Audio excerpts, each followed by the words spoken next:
பேரே வரலாறு அழிந்தாலும் அழியாது அவன்தானே. ஹலோ அண்ட் வணக்கம். ஆஃப்டர் ரிவ்யூவிங் டிஎம்கே ஏடிஎம்கே நாத்தாக்காலாம் பண்ணதுக்கப்புறம் இன்றைக்கி வந்து டிவிகே ஓட மேனிஃபெஸ்டோ ரிவ்யூ பண்ணலாம் அப்படின்ட்டு உட்காந்து அசம்பிள் ஆயிருக்கோம். நீங்கள் என்னடா பதட்டம் அவர் பார்க்கவே மாட்டார். ஸோ டிவிகேவோட மேனிஃபெஸ்டோ படிச்சிங்களா? வாய்ப்பு கிடைச்சு பார்த்தேன், ஃபுல்லா படிக்கல. பட் ஓரளவுக்கு இஸ் ஹி ஆஃபரிங் சம்திங் நியூன்ற மாதிரி எதுவும் தெரியல எனக்கு. என்னன்னா mostly he's reflecting what DMK and ADMK have said. பெருசா அதாவது அவுட் ஆஃப் த பாக்ஸா அந்த பாயிண்ட்டும் இல்ல.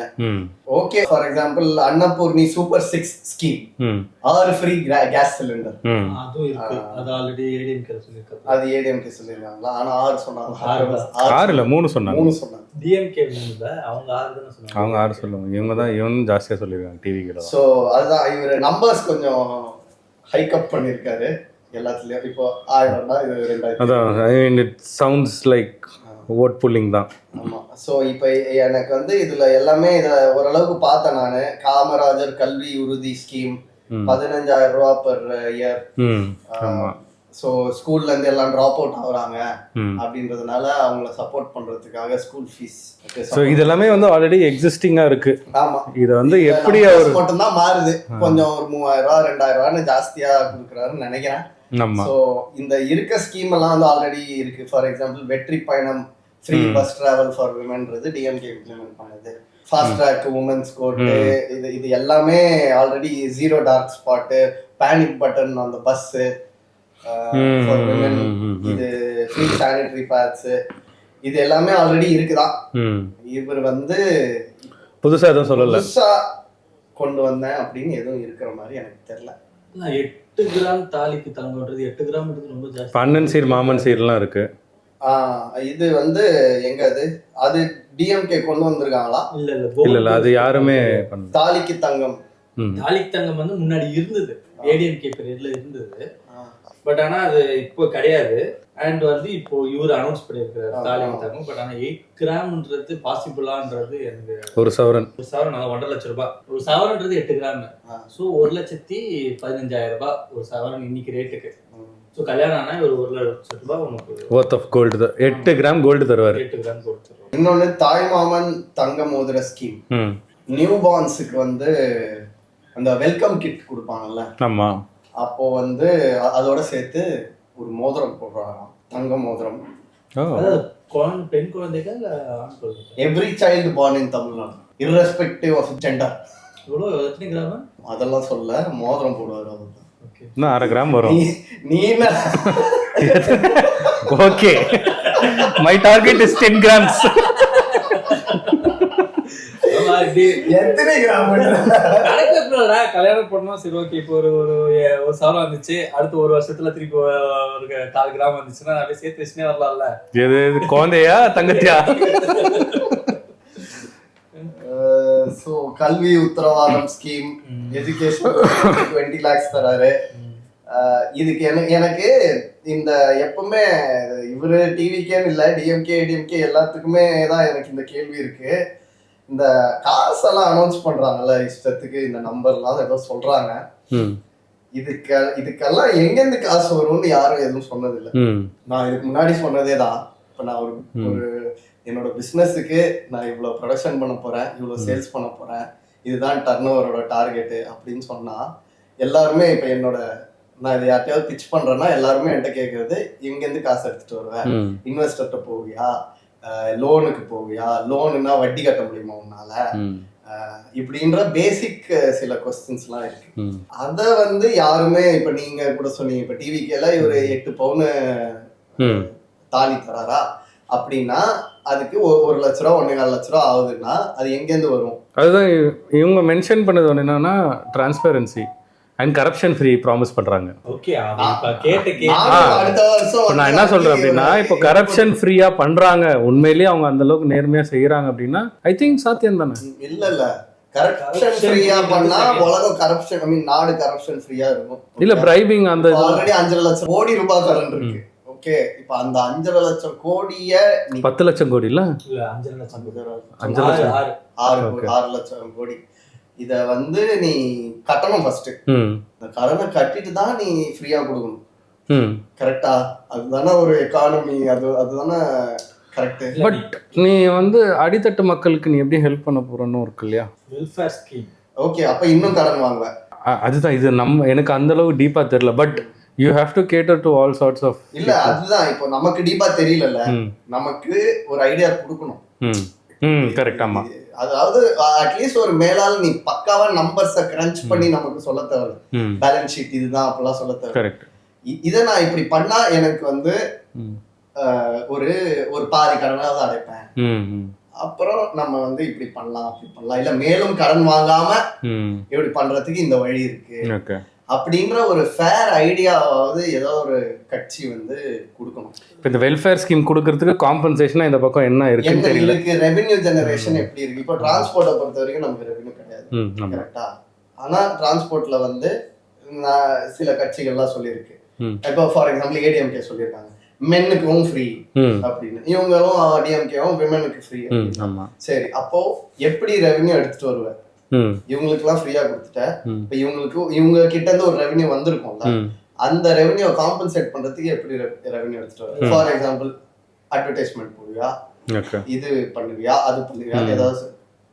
அதான் அதுக்குதான் வந்து என்ன சொல்றாங்க அப்படின்னா, இப்ப நாங்க இந்த மாதிரி வெல்ஃபேர் ஸ்கீம்லாம் பண்றோம்ல, இப்போ எஜுகேஷன்னா எஜுகேஷன் கொடுக்குறோம், கீழே இருக்கிற இப்போ நான் மாதம் 1000 ரூபாய் கொடுக்குறோம்னு சொல்கிறாங்களா, மாதம் 1000 ரூபாய் கொடுக்குறோம், பசங்களுக்கு 1000 ரூபாய்.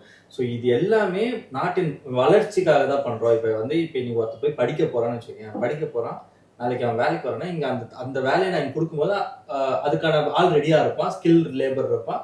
ஸோ அவன் வேலை செய்வான், அந்த வேலை மூலமாக நமக்கு காசு வரும், அந்த காசு டேக்ஸாக மாறும்.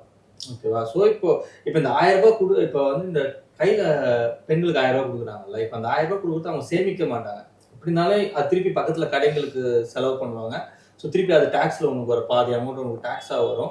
ஸோ இப்படி ஒரு ரொட்டேஷன் தான். இன்னொரு விஷயம், இப்போ நீ சொன்ன மாதிரி கடன் தான் வாங்குவாங்க. நீ முதல்ல ஒரு விதம் டேக்ஸு, அவனா சொன்னாலும் நாங்கள் கடன் தான் வாங்குவோம். ஆனால் கடன் வாங்குறது எதை வச்சு வாங்குவோம்னா, நாங்கள் இந்த மாதிரி வெல்ஃபேர் ஸ்கீம்லாம் கொடுக்கறதுனால தான் நிறைய பசங்க நிறைய பேர் படிக்கிறாங்க, நிறைய கம்பெனிஸ் இங்கே வருது, நிறைய பேர் வேலை செய்கிறாங்க. ஸோ அந்த வேலை செய்யும் போது அதுக்கான டேக்ஸ் இன்க்ரீஸ் ஆகுது, அதுக்கு ஜிடிபி இன்க்ரீஸ் ஆகுது. ஸோ அதை நம்பி தான் கடனே கொடுக்குறாங்க. ஒருத்தர் சும்மா கடன் கொடுக்க மாட்டாங்க, நீ நாளைக்கு உன்னால செலுத்துறதுக்கு உன்னால முடியும் அப்படின்றது தான் கடன் கொடுக்குறாங்க. ஸோ அதுக்கேற்ற மாதிரி எங்களோட இதுவும் க்ரோத் ஆகிட்டே தான் வருது. அதான் இப்போ ஸ்டாலின் முன்னாடி சொன்னாங்க $1 trillion, அது யார் மோடி $1 trillion ஸ்டாலின் தான், ஸ்டாலின் சொல்லியிருக்கிறது. ஸோ அந்த இது ரீச் பண்ணும்போது அதுக்கேற்ற மாதிரி அவங்க கடன் வாங்குவாங்க. ஸோ அந்த மாதிரி தான். இன்னொன்று ஜென்ரலாகவே அந்த கிரெடிட் சைக்கிள்னு ஒன்று இருக்கும் இல்லையா, அதே மாதிரி தானே இதுவும் இருக்கும். கிரெடிட் சைக்கிள் இருக்கு. இப்ப குமார் சொன்னது எல்லாமே ஓகே, எங்க இது ஸ்டாப் ஆகும்? அது ஸ்டாப் ஆகும். வெல்ஃபேர் ஸ்கீம் ஒரு அது ஸ்டாப் ஆகாதுல்ல. இப்போ இல்ல இந்த கடனுக்கு நம்ம இன்ட்ரெஸ்ட் கட்டுவோம்ல, இன்ட்ரெஸ்ட் கட்டுவோம். இப்போ இது வந்து as a business மாடலா பார்த்தா ஸ்டாப் ஆகுதுன்னா, இப்போ 10 years down the line 10 லட்சம் கோடி ரூபாய் உனக்கு கடன் இருக்கும், 20 years down the line 20 லட்சம் கோடி ரூபாய் கடன் இருக்கும். பட் அது கான்ட்ராஸ்டிங்கா இங்க வந்து growth எந்த அளவுக்கு ஆயிருக்கணும் நம்ம பார்த்தோம்னா, சிஆர் மாரல் போட்டிருக்காங்கல்ல, சிஆர் மாரலுக்கு நம்ம ஒரு கடன் வாங்குவோம், கடன் வாங்குறதுக்கு இப்போ கிட்டத்தட்ட ஒரு 60 வருஷம் 20 வருஷத்துக்கு கடன் வாங்குவோம். ஓகேவா? பட் அது இஎம்ஐ ப்ராசஸ் மாதிரி. நம்ம ஒரு பொருள் வாங்கும்போது இஎம்ஐ வாங்குறோம், இஎம்ஐ கொடுத்து ஒரு பொருள், அந்த பொருளை வச்சு ஒரு கேமராவே வாங்குறோம்னு வச்சுக்கோங்க, நான் மாசம் இஎம்ஐ கட்டுவேன். ஆனா அந்த கேமரா மூலியமா நான் அதோட அதிகமா சம்பாதிப்பேன். ஓகேவா? நான் சம்பாதிச்சுட்டு இதை கடன் அடிப்பேன். பட் ஆனால் நான் கடனை அடிச்சதுக்கு அப்புறம் நிறுத்தணும்னு கடன் முடியாது. அடுத்து நான் அதுக்கான லைட்ஸ் வாங்குவேன், அதுக்கப்புறம் நான் ஸ்டுடியோ செட்டப் பண்ணுவேன். ஸோ இந்த மாதிரி நீ வாங்கிட்டே தான் இருப்ப, உன்னோட லைஃப் டைம்ல ஃபுல்லா நீ கடன் வாங்கிட்டே தான் இருப்ப, நீ ஆனா அந்த கடனை அடிச்சுட்டே இருப்ப. இந்த மாதிரி நாட் நெசசரிலி. இப்போ ரிலையன்ஸ் இருக்கான், is the biggest company in the world, is dead free.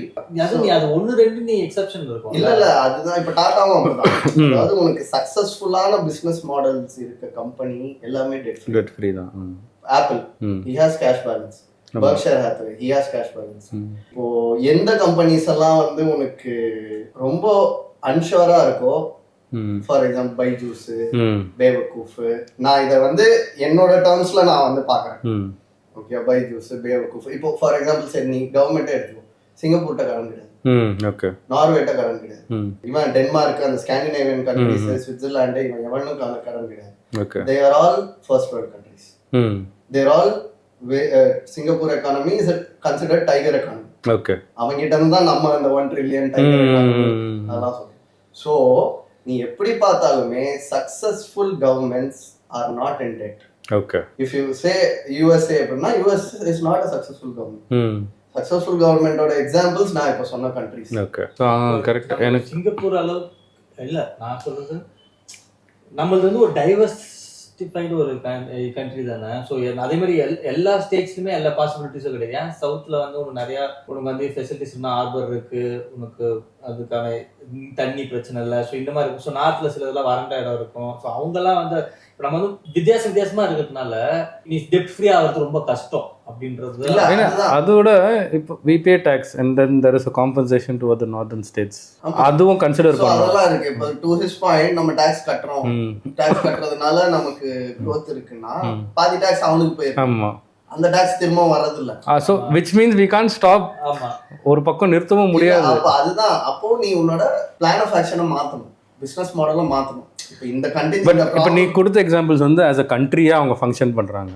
இப்போ வந்து நம்ம ஒரு ஸ்டேட்டாக இருக்கும், part of the country which is govern by 2 parties. One is the national party, one is the state party. So இப்போ இது ரெண்டுமே இன் அக்கார்டன்ஸ் ஒர்க் பண்ணால் தான் ஓரளவுக்கு அது கொண்டு வர முடியும். இப்போ இது 2 பேருமே வந்து கிளாஷ் பண்ணிகிட்டே இருக்காங்க அப்படின்னும் போது you can really stop the growth of your state because of that. இல்லை நான் அதுதான்டா. இப்போ நான் என்ன கேட்குறேன்னா, இப்போ இந்த 5000 தரேன் 10,000 தரேன்லாம் சொல்கிறாங்கல்ல, இது வந்து எப்படி எனக்கு இந்த கிளாரிட்டி வேணும். சிம்பிள். இப்போ நீங்கள் சொல்கிறீங்கல்ல டாக்ஸ்லேருந்து நாங்கள் வந்து திருப்பி க்ரோ ஆகிறோம், அதோட பிளான் என்ன? எவ்வளவு டாக்ஸ் வருது? இப்போ நான் 10,000 கரெக்ட், நீ அது கேக்குறது கரெக்ட். 10,000 பேர் படிக்க வைக்கிறேன், 10,000 பேர் பெரிய ஆள் ஆயிட்டான்.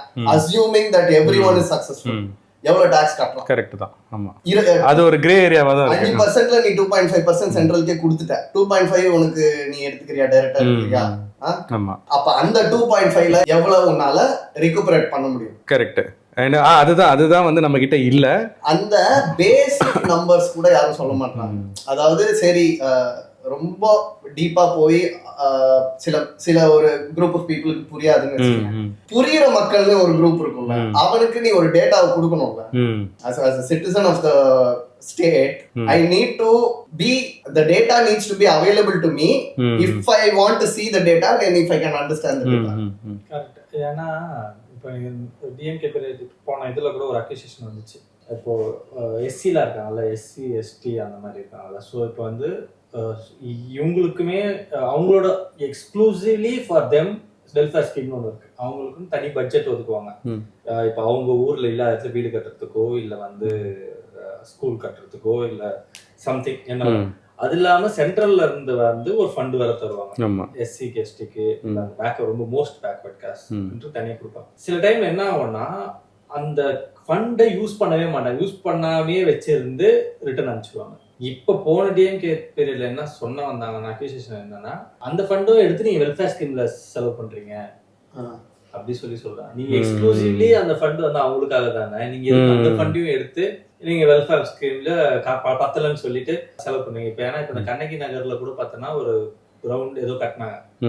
ஆனா என்ன சொல்றாங்கன்னா, ஒரு நார்மலா பேசும்போது பார்க்கும்போது உனக்கு வந்து ஓகே அந்த இடம் வந்து ஒரு ரொம்ப பேக்வர்ட், ரொம்ப இதுவா இருந்ததுனால புவர் பீப்புள்ஸ்ன்றதுனால அங்க வந்து ஒரு இது கட்டி கொடுத்தாங்க, கபடி ஸ்டேடியம் மாதிரி பெருசா. ஆனா என்ன சொல்றாங்கன்னா, நீ கட்டி கொடுத்த ஓகே, பட் ஆனா எந்த ஃபண்ட் எடுத்து கட்டி கொடுத்த? நீ எஸ்சி எஸ்டி கட்டி கொடுக்குற, அது வந்து அந்த இடத்துக்கு அது எஸ்சி எஸ்டி ஃபண்ட் வர வேண்டியதுவா? நீ கட்டி கொடுக்கறது வேற ஃபண்ட்ல தான் கொடுக்கணும் அப்படின்னு சொல்லி. இந்த மாதிரி அதுதான் கிளாரிட்டி இல்ல. டிஎம்கேல டிரான்ஸ்பரன்சின்னு சொல்லிருக்காங்க. அது ஒரு நல்ல பாயிண்ட். மேபி இதெல்லாம் நான் கேக்குற क्वेश्चंसக்கு அதை அட்ரஸ் பண்ணலாம். டிரான்ஸ்பரன்சி கொடுத்தானா அதுலயுமே நம்பர்ஸ் குக் அப் பண்ணலாம். நம்ம நெட்ல போட மாத்தி போடியா, ஒரு 600 கோடி ஏத்தி போடு அப்படின்னா போட போறாங்க. பட் நம்ம எப்பவுமே ஹிஸ்டாரிக்கலா நமக்கு இந்த டிரான்ஸ்பரன்சி கிடைச்சது இல்ல. டிரான்ஸ்பரன்சி வந்து அது கிரே ஏரியான்றதுனால அது இருக்காது. ஆப்வியஸ்லி என்ன விஷயம்னா, டிரான்ஸ்பரன்சி பிரச்சனைனா நம்ம அதை நுணுக்கமா வச்சிருக்காங்க. எப்படின்னா, நீ ஆர்டிஐ போட்டு வாங்கலாம். ஆனா என்னன்னா எல்லாருக்கும் அது கவர்மெண்ட் பாலிசி பொறுத்த வரைக்கும் என்னன்னா, நீ எல்லாமே அக்சசிபிள் தான். ஆனா அது மறைச்சு வச்சிருப்பாங்க, அது யாருக்கும் சொல்லுவாங்க. எப்படி நீ ஒரு லைசன்ஸ் வாங்கும்போது வந்து ஒரு டாக்குமெண்ட்டே என்னன்னு சொல்ல மாட்டாங்க, அந்த மாதிரி தான் இதுவும். நீ ஆர்டிஐ போட்டு கேட்கலாம், எஸ்சி எஸ்டியோட ஃபண்ட் எவ்வளவு இருக்கு, நீ வந்து இப்ப கடன் வாங்கினாங்களா, இந்த இப்ப செலவு பஸ்ஸுக்கு செலவு பண்ணாங்களா, இந்த ஃபண்ட் எங்க இருந்து வந்துச்சு அப்படின்னு நீ கேட்கலாம் அந்த அதிகாரி. ஏன்னா ஸ்டாலின் பதில் சொல்லணும்னு அவசியம் கிடையாது. இதுக்கு வந்து அந்த அதிகாரி செலவு பண்ணணும்னு சொல்லலாம். ஆனா நீ அதுக்கான ப்ரொசீஜர் இருக்கு, நீ அந்த ப்ரொசீஜர் எல்லாம் ஃபாலோ பண்ணி ஆர்டி எல்லாம் போட்டு நீ அனுப்புனா வராமையும் போலாம். நீ அப்ப அது வராம போச்சுன்னா நீ அதை ப்ரெசென்ட் பண்ற அளவுக்கு நீ உங்ககிட்ட கெப்பாசிட்டி இருக்கா? நீ அது வந்து நியூஸ் சேனல் மூலியமா போய் நான் ஆர்டிஐ ஃபைல் பண்ணேன், இதுக்கு எனக்கு ஒரு நாள் வந்து பதில் சொல்லல. சோ இந்த மாதிரிலாம் விஷயம் இருக்கு. பட் ஆனா நீ கேட்கலாம், கேட்கறதுக்கு உனக்கு எது இருக்கு. பட் அதுதான் அது கிளாரிட்டி இல்லாத சொல்ல மாட்டாங்க எப்பயுமே வந்து இது வெளிப்படையா சொல்ல மாட்டாங்க கவர்மெண்ட். இதுல நம்ம தான் வந்து கேட்கணும். விஜய் ப்ராமிஸ் பண்ண மாதிரி கரப்ஷன் ஃப்ரீ டிரான்ஸ்பரன்சி, அதான் இதுதான் கரப்ஷன் ஃப்ரீக்கும். உனக்கு இந்த விஷயம் தெரியுது, 2 லட்ச ரூபா ஒரு ஃபண்டுக்கு இந்த பிரிட்ஜ் கட்டுறதுக்கு 2 லட்ச ரூபா அது நீ வந்து இது பண்ற, அது எவ்வளவுல கட்டினாங்க அப்படின்றது ஒரு பேசிக் விஷயம் உனக்கு தெரிஞ்சாதான் நீ வந்து கேள்வியே கேட்க முடியும். அது கரப்ஷன் ஆச்சா இல்லையான்றது உனக்கு தெரியலன்னா நீ எப்படி அது கரப்ஷன் இல்லைன்னு சொல்லுவ? கரெக்ட் தான். சோ இது ஒரு பிரச்சனை. அதெல்லாம் விட்டுரு, சரி நீங்க கரெக்ட் பண்ணிக்கோங்க, என்னோட பண்ணுங்க. அது ஏன்னா நம்மளால எதுவும் நம்ம கண்ட்ரோல்ல இல்ல. இப்ப மேனிஃபெஸ்டோல சொல்றாங்கல்ல 50,000 தரேன், 5,000 தரேன், 1 லட்ச ரூபா தரேன்னு, அதுக்கு கூட ஒரு பேசிக்கா ஒரு நான் எனக்கு இது எப்படி தெரியுமா இருக்கு, இந்த மேனிஃபெஸ்டோ 3 கட்சி தான் மேனிஃபெஸ்டோ ஜூசி ஆஃபர்ஸா இருக்குல்ல. என்னோட பேப்பர் பிரசன்டேஷன் அப்படிதான் இருக்கும், ஒண்ணுமே இருக்காது, வெறும் தியரி தான் இருக்கும். அது எனக்கே தெரியும், இதுல எங்க கேள்வி கேட்பாங்க, எங்க என்ன மடக்குவாங்கன்னு எனக்கே தெரியும். ஏன்னா டேட்டாவே இருக்காது அதுல. ஏதோ பண்ணணும்னு பண்ணுவேன். இப்ப இவங்கள எல்லாத்தையுமே டிஎம்கே, ஏடிஎம்கே, டிவிகே, என்டிகே எல்லாத்தையும் எடுத்து நீ ஒரு பேப்பர் ஒரு 10 ஸ்லைடு 15 ஸ்லைட்ல பேப்பர் பிரசன்டேஷன் பண்ணுனா ஒரு நம்பர் கூட இருக்காது. நம்பர் இந்த சென்ஸ் உன்னால அதை வச்சு ஒரு பை சார்ட் போட முடியாது, ஒரு கிராஃப் வரைய முடியாது, நம்பர்ஸ் இருக்காது. இது வந்து போல் ப்ராமிசஸ் தான். அதுதான். சோ இப்போ நான் உனக்கு இது ப்ரெசென்ட் பண்றேன்னு வச்சுக்கீங்க, நான் ஒரு இந்த மேனிஃபெஸ்டோல இருந்து நீ தான் ஜட்ஜு, நான் உனக்கு ப்ரெசென்ட் பண்றேன்னா நீ என்கிட்ட முதல் கேள்வி என்ன கேட்ப, தம்பி ஃபர்ஸ்ட் ஸ்லைடு இப்போ இந்த 5,000 ரூபாய் ஃப்ரீயா தருவாங்க இல்ல, எங்க இருந்து காசு? கரெக்ட் தான். ஆமா கேப்பியா? கரெக்ட் தான். 5,000 ரூபாய் காசு. அப்ப நான் என்ன சொல்லுவேன், கடன் வாங்கிக்கணும் தம்பி, ஆல்ரெடி 5 லட்சம் கோடி கடன் வச்சிருக்க, இது யார் கொடுப்பா உன்னை நம்பி அப்படின்னு. சோ அதுக்கு ஒரு இது இருக்கணும், இதுக்கு ஒரு ஒண்ணும் இல்ல, நீ எனக்கு பக்காவா எதையும் சொல்ல வேணாம், அதுல பிரச்சனைகள் இருக்குன்னு எல்லாருக்கும் தெரியும். ஓகே, பிசினஸ்லயே இருக்கு. நம்ம ஒண்ணு சொல்றோம், அதாவது இந்த சைக்கிள் இப்படிதான் இருக்கு அப்படிங்கிறது. இத நான் இங்க இருந்து எடுத்துட்டு வருவேன் சும்மா சொல்றது கூட யாரும் ரெடியா இல்ல. அந்த கிளாரிட்டிக்கு கூட யாரும் ரெடியா இல்ல.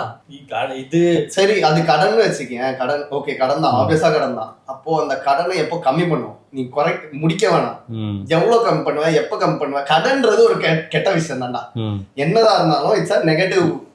நீ வந்து நல்லா பண்றன்றது ஓகே, பட் லோன், ஒரு ஃபேமிலிக்கு லோன் இருக்கு, ஒரு கம்பெனிக்கு லோன் இருக்கு, ஒரு ஸ்டேட்டுக்கு லோன் இருக்கு, ஒரு கண்ட்ரிக்கு லோன் இருக்கு. எதுவா இருந்தாலும் loan is a loan, it is a bad thing. நீ மைக்ரோ லெவல்ல பார்த்தாலும் சரி, மேக்ரோ லெவல்ல பார்த்தாலும் சரி, யூ ஆர் நாட் ஃப்ரீ. கரெக்டா? நீ லோன் எடுக்கிற, லோனை ஜாஸ்தி பண்ற அப்படின்னாலே it should be frowned upon. But அதான் திரும்ப அதே தான் பிரச்சனை. இப்ப நீ வந்து ஓகே, நீ என்ன சொல்றாருன்னா லோன் எடுக்கிற 5 லட்சம் கோடி இருக்குன்ற, இப்ப இந்த 5 லட்சம் கோடியை நீ குறைச்சிட்டனா நீ இதுக்கப்புறம் டெப்ட் ஃப்ரீ நீன்னு சொல்ல முடியாது. ஏன்னா நீ ஒரு இந்தியன் கண்ட்ரிக்குன்னு ஒரு பெரிய கடன் இருக்குல்ல, நீ அதுவும் தானே உனக்கு. ஸோ என்ன சொல்ல வராங்கன்னா, கண்ட்ரிக்கு இருக்க கடனும் ஸ்டேட்டுக்கு கடனும் இண்டிவிஜுவலோட இதுக்கு வந்து வெல்ஃபேருக்கு இதுல நீ கனெக்ட் பண்ணாதீங்க அப்படி சொல்றாங்க. ஏன்னா எப்படி இருந்தாலும் உனக்கு கடன் என்ன சொல்ல, இன்னைக்கு என்கிட்ட ஒண்ணுமே இல்லைன்னது போது எனக்கு அதுக்கு இல்ல ரன்னிங் தி ஸ்டேட் வந்து ஒரு டெட் ஃப்ரீயா இருக்க முடியாதா? அதான் சொல்றேன். இப்ப நீ ஸ்டேட்டே டெட் ஃப்ரீ ஆச்சுன்னா கூட இந்தியாவுக்கு ஒரு பெரிய கடன் இருக்குல்ல. அப்ப இந்தியன் உனக்கு கடன் இருக்குல்ல, ஆல்ரெடி கான்ட்ரிபியூட் பண்ணி தான் ஆகணும். அது சென்ட்ரல் கவர்மெண்டோட ப்ராப்ளம். அதுதான் சொல்றேன். இப்ப இல்ல which is indirectly the state's problem also. அப்ப அத அட்ரஸ் பண்ணனும். அதுதான் இப்போ உனக்கு 2 opposing parties இருக்காங்கல ரெண்டு இடத்துலயும். இல்ல நான் என்ன சொல்றேன்னா, பிளானா நீ அத அட்ரஸ் பண்ணு, நீ அத சால்வ் பண்ண வேணாம். அகைன் நான் அதான் சொல்றேன், நீ சால்வே பண்ண வேணாம். யாரும் உன்கிட்ட சால்வ் பண்ண எதிர்பார்க்கல. as an educated person I want to see if any of these parties address that. அத acknowledge பண்ணா போதும், அவ்வளவுதான். இப்போ நம்ம கஸ்டமர்ஸ் ஃபோன் பண்றாங்களா, சார் உங்க டி-ஷர்ட் வந்து கிழிஞ்சிருக்கு, இல்ல நான் எனக்கு கிடைச்சது எனக்கு பிடிக்கல கலர், நான் போனே எடுக்கலன்னா காண்டாவாங்க. நான் போன் எடுத்துட்டு ஆமா சார் சாரி சார், அத நான் கொஞ்சம் வெயிட் பண்ணுங்க சார், அவ்வளவுதான். இதுதான் எதிர்பார்க்கறாங்க. இப்ப டிவி கேக்கு, டிஎம்கேக்கு, ஏடிஎம்கேக்கு இது யாருக்கிட்டயுமே as a person I am not satisfied because யாரும் அதை அட்ரஸ் கூட பண்ண மாட்டாங்க. கரெக்ட் தான். நீங்க சொல்றது எல்லாமே கரெக்ட்டுங்க. நீங்க வந்து கடன் வாங்கினாதான் இம்ப்ரூவ் ஆகும், எல்லாமே ஓகே. பட் இத எப்படி கண்ட்ரோல் பண்ணலாம்னா நீங்க கண்ட்ரோல் தான் பண்ண முடியும். ஏன்னா வந்து இப்போதைக்கு வந்து நான் கண்ட்ரோல் பண்ணிருக்கோம்னு சொல்றாங்க. என்னன்னா 2011 வரைக்கும் 4.5 லட்சம் கோடி இல்ல, எவ்வளவு 2 லட்சம் கோடி 2 லட்சம் கோடி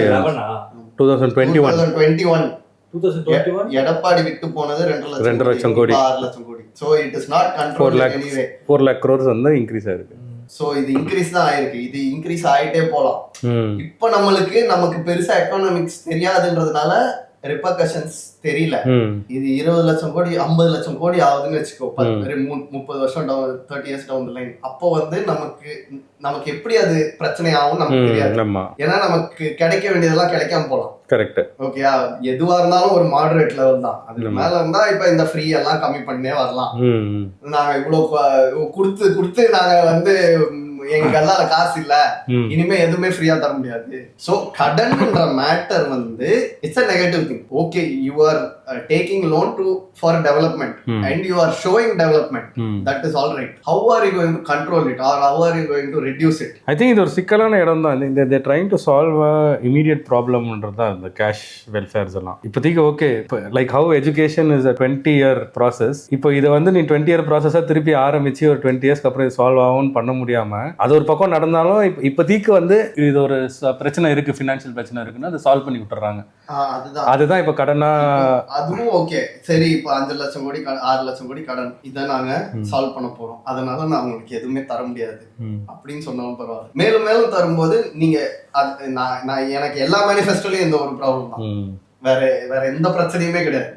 நானும் எல்லாமே பாக்குறேன். ஏன்னா நம்ம டே டு டே வந்து பிசினஸ் ரன் பண்ணும்போது எல்லாருமே கேக்குற கேள்வி என்ன, எவ்வளவு டர்ன் ஓவர் பண்றீங்க, எவ்வளவு வாடகை கொடுக்குறீங்க, எவ்வளவு காஸ்ட் ஆகுது, இப்படி நீங்க லாபம் பாக்குறீங்க அப்படின்னு ஒரு சின்ன பிசினஸ் பர்சன் என்னையே இவ்வளவு பேர் கேட்கும்போது ஒரு பெரிய கவர்மெண்ட் அதுக்கு பதில் சொல்லாம மேனிஃபெஸ்டோ மேல எல்லாரும் நான் 1000 கொடுத்தா நீ 2000 கொடுப்பேன், நான் 2000 கொடுத்தா நான் 6 சிலிண்டர் கொடுப்பேன், 6 சிலிண்டர் கொடுத்தா 1 பவுன் தரேன் அப்படின்னு சொல்லும் போது எனக்கு ஒண்ணுமே புரியல. என்னையே இவ்வளவு கேள்வி கேட்கறீங்களேப்பா. ஒருத்தங்க இவ்வளோ பிரச்சாரம் பண்ணி இதெல்லாம் பண்றாங்க, கவர்மெண்ட்டுக்கு வர இருக்காங்க, அவங்கள ஏன் இந்த மாதிரி யாரும் கேள்வி கேட்கறது இல்ல? பத்திரிகையுமே வந்து அவங்களும் தியரட்டிக்கலா தான் கேட்கறாங்க. இவர் வந்து 2000 தரன்னு இருக்காரு, அதை பத்தி என்ன சொல்றீங்க? ஃப்ரீபீஸ் வந்து கொடுக்க கூடாது அப்படின்றாங்க. அப்ப ஃப்ரீபீஸ் கொடுக்கலன்னா டெவலப்மெண்ட்டுக்கு வேற என்ன ஆல்டர்னேட்டிவ்? அதுவும் யாரும் யோசிக்கும். இப்ப அப்போசிஷன் வந்து ஃப்ரீபீஸ் டிஎம்கே நிறைய தராங்க அப்படின்ற ஒரு குற்றச்சாட்டு பிஜேபி கிட்ட இருந்து. சோ சரி, ஃப்ரீபி குடுக்கலன்னா எப்படி நம்ம அந்த மாதிரி யாரும் பேச பண்றாங்க. எல்லா பிரச்சாரமுமே அவன் இவனை திட்டுற மாதிரி இருக்கு, இவன் இவனை திட்டுற மாதிரி இருக்கு, இவன் திட்டுற மாதிரி இருக்கு, மாத்தி மாத்தி திட்டிக்கிறாங்களே தவிர நாட்டுக்கு யாரும் எப்படி செய்ய போறேன் அப்படின்னு யாரும் எதுவும் சொல்றதா இல்ல. இதுதான் எனக்கு வந்து எல்லா மேனிஃபெஸ்டோவையும் படிச்சு எல்லா பிரச்சாரத்தையும் கேட்டு அந்த கன்க்ளூஷன். ஏன்னா இவங்க தப்பு பண்ணிட்டாங்க அப்படின்றாங்க. ஆமாங்க, தப்பு பண்ணிட்டாங்க. யாரோ இப்ப இருக்க பாருங்க, டிஎம்கே தப்பு பண்ணிட்டாங்கன்னு ஏடிஎம்கே சொல்றாங்க. சரி, தப்பு பண்ணிட்டாங்க, ஓகே, அவரு வந்து கரப்ட் பண்ணிட்டாரு, இப்ப நீங்க வரீங்க, அதை பத்தி விட்டுருங்க, நீங்க என்ன பண்ண போறீங்க? அது நடக்காது, பிளேம் கேம் தான் போயிட்டு இருக்கும் திருப்பி. சோ இட் இஸ் மோஸ்ட்லி இப்போ விஜயம் ஸ்டாலின் அட்டாக் பண்றது வந்து ஒரு பிராண்டிங்காக வச்சுக்கலாம். அதுதான் அவர் அப்பப்போ சொல்றாரு, 2 பார்ட்டி தான் டிவிகே டிஎம்கேன்னு மக்கள் மைண்ட்ல வந்து நீங்க தான் அப்போசிஷன், அந்த அளவுக்கு இவங்க பெரிய ஆள் ஆயிட்டாங்க அப்படின்ற மாதிரி பிராண்டிங் பண்றாரு. ஓகே, அந்த பிராண்டிங் வந்து ஓரளவு ஒர்க் அவுட் ஆயிருக்கு. But again I wanted Vijay to tell me how is going to control loan debt. Correct. இந்த இப்போ இவர் வந்து 1 பவுண்ட் போடுறாருன்னா இதுதான் என்னோட பிளான். டிஎம்கேவோட ப்ராப்ளம்ஸ் நீங்களே சொல்றீங்க, அதெல்லாம் நீங்க எப்படி சால்வ் பண்ண போறீங்க? இப்ப இந்த மேபி அதுல என்டிகே வந்து சம் டைம் வந்து அட்லீஸ்ட் கடன் இந்த மாதிரி ஃப்ரீபீஸ் வந்து இல்லன்னு சொல்றாங்கன்னு நினைக்கிறேன். ஆமா, அவங்க வந்து அதான் 3 விஷயம் ஃப்ரீ அதை சொன்னாங்கல்ல, குடிக்கிற தண்ணி, கல்வி, அப்புறம் ஹாஸ்பிட்டல் மருத்துவம், இது 3 மட்டும் தான் ஃப்ரீயா தரோம், வேற எதுவுமே நான் தர மாட்டேன். இது கூட தாலி தங்கத்து கூட வந்து எனக்கு அந்த விஷயம் எனக்கு பிடிச்சிருந்துச்சு. அதுல என்டிகேயோடதுல நீங்க சொல்றது கரெக்ட் தான். நம்மளோட ஸ்டேட் வந்து வளரணும் அப்படின்னு நம்ம பாக்குறோம் அப்படின்னு சொல்லுவாங்க. பட் ஆனா ஒரு இண்டிவிஜுவலா எல்லாரும் இந்த மைண்ட் செட்ல இருப்பாங்களான்னு அதெல்லாம் கிடையாது. இன்னைக்கு என்ன நான் என் லைஃப் நான் ரன் பண்றதுக்கு இன்னைக்கு எனக்கு தேவை. கரெக்ட். அதுதான் இந்த வெல்ஃபேர் ஸ்கீம். அதுதான் கேஷ் ஃபார் ஓட்லாம் அதுதான். இப்ப 1000 ரூபாய்னா ஓகே, மாசம் அந்த 1000 ரூபாய் கூட இல்லாம இருக்கேன், 1000 ரூபாய்ன்றது ரொம்ப இம்பார்ட்டன்ட். கரெக்ட். அப்படின்னு இருக்கவங்க ஐ திங்க் அதுக்கு எல்லாத்துக்குமே சொல்யூஷன் வந்து எஜுகேஷன் தான். ஸோ அகெயின் இப்போ அது கம்ப்ளீட்டாக சால்வ் ஆகலை, எல்லாருக்கிட்டையும் அதை போய் ரீச் ஆகலை. ஸோ அது ரீச் ஆகிற வரைக்கும் எனக்கு தெரிஞ்சு இந்த வெல்ஃபேர் ஸ்கீம் போயிட்டு தான் இருக்கும். இல்லை அதுக்கப்புறம் இப்போ இன்னொன்று வந்து அந்த ஜிஆர்இ சொல்லியிருந்தாங்களே, GR gross enrolment ratio, school to college, college to work, இதெல்லாமே வந்து நமக்கு 100% ஆகணும். அதாவது பீப்புள் மைண்ட் செட் மாறணும். ஆக்சுவலாக பீப்புள் மைண்ட் செட் மாறினா தான் இது செட் ஆகும்.